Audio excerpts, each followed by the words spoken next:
ಇದಕ್ಕೆ ಖಜೂರ್ ಪಾನ್ ಅಂತ ಅಂತಾರೆ. ಇವತ್ತೇ ಫಸ್ಟ್ ಟೈಮ್ ತಿಂತಾ ಇದ್ದೀನಿ.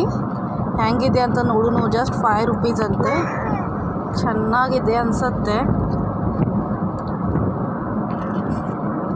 ಸಾಯಿ ಇದು ತಿಂದು ನೋಡ್ಯಾರು, ನನಗೆ ಗೊತ್ತಿರಲಿಲ್ಲ.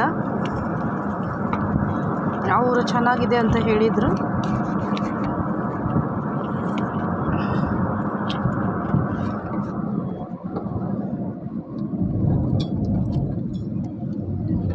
ಇದೆ, ಟೇಸ್ಟ್ ಮಾಡಿ ನೋಡ್ತೇನೆ.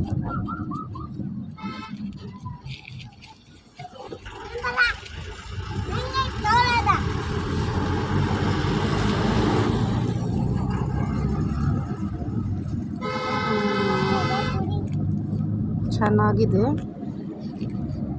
ಟೇಸ್ಟ್ ಮಾಡಿ ಹೇಳ್ತೇನೆ.